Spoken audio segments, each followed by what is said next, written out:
Hi, welcome to Are You Ready for Med, Dental, and Vet School? Today we're just doing a quick recording highlighting some of the elements and the potential things that you need to be thinking about as to whether you're ready to apply in the current cycle for any of these professions or these grad school programs. With me today, I'm Jonathan Brott, and with us today are all the health care counselors in the Greene Center. Hi, this is Alyssa Roger. Thanks for joining us. Hi, it's Daniel Muhammad.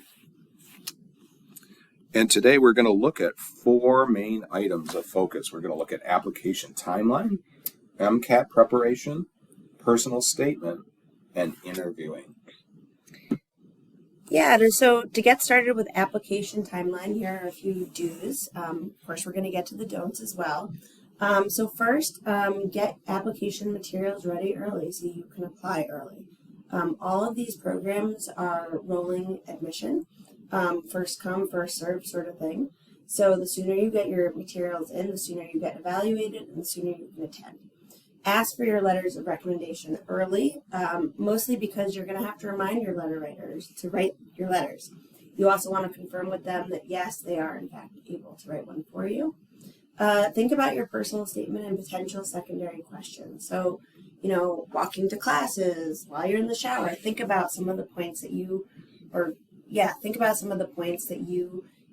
to make known in your personal statement. You don't have to write it all in one night, but just start thinking about all the different points that you want to incorporate.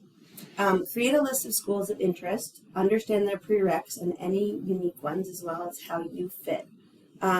All schools are different. They have unique differences about their prerequisites, and we want to make sure that you're applying and thinking about schools that you can actually see yourself attending. Let's head on over to the don'ts. Don't stress over letters of recommendation or your health committee letter not being in on time the day you apply. Your letters of recommendation will not be evaluated until after your secondary, so they do not have to be in the first day that you apply. Don't apply to a lot of schools that you know you wouldn't fit well with or be happy attending. This just makes good sense for you and for the schools. Let's talk about MCAT prep. First of all, we want to encourage everybody to create a study plan for your MCAT study. That may look different for everybody because we're all different in the way we study. You'll see on the bottom of this slide it says, consider your learning style. And so we would just say, consider your learning style as you lay out an MCAT study plan for yourself. Don't just do what everybody else does. Figure it out for you and what works best for you.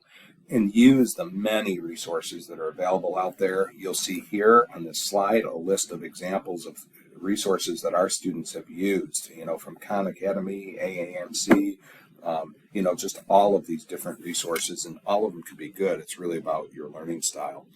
On the don't side of MCAT prep, we would say don't view the MCAT as a pretest to see how well you'll do. Sometimes we have students talk to us like that. It's like, that's not a good time to take the MCAT because all your scores will be seen later on. So we would say take the MCAT, don't take the MCAT until you're ready, right? And so make sure you're ready to take that test and do your best on it.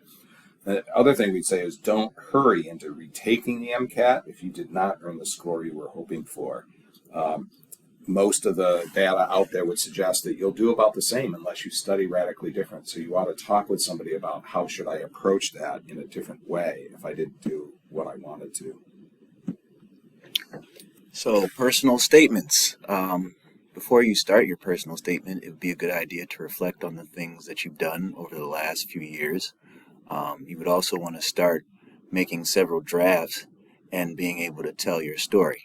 This is essentially a way for med schools to get a sense of who you are just outside of the things that you've done in your academic research or clinical experiences.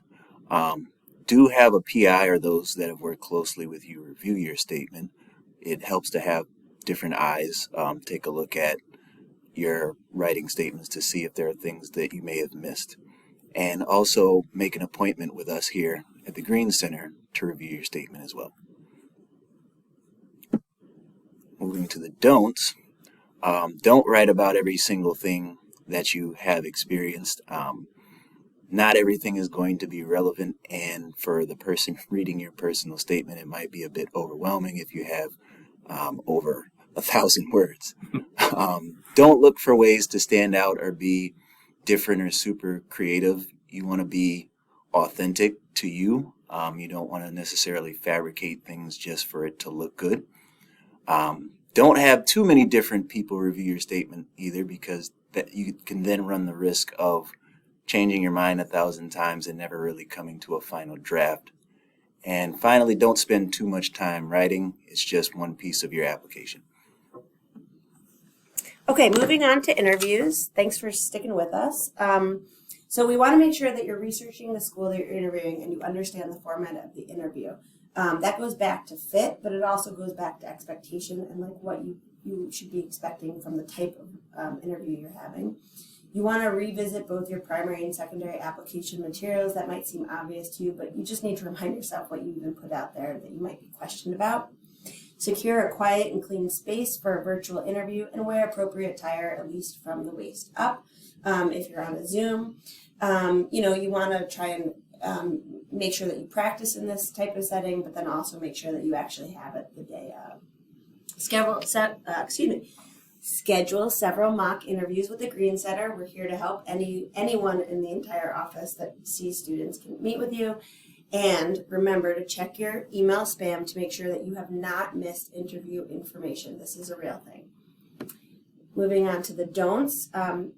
During the interview, do not repeat your application. Talk about things that you've done since your application or items not already mentioned in your application. I had several students in the past year or two be asked, what would you like to tell me that I can't have already read about you in your application?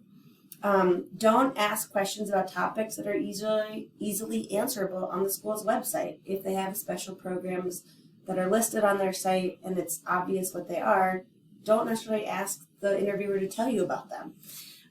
Don't send updates unless you actually have a valid update to send. We can talk more about that one-on-one about what an actual update looks like. So again, just a reminder that this has just been a quick presentation to give you some of the things you should be thinking about: personal statement, interviews, MCAT prep, and the whole timeline. But your situation is going to be different and very personal to you. So we encourage you to meet with Alyssa, Daniel, or myself, Jonathan. Our email addresses are here, but you can also make appointments with us through Handshake, and we would love to have the opportunity to talk with you about your personal pathway to any of these grad schools. Thanks for joining us.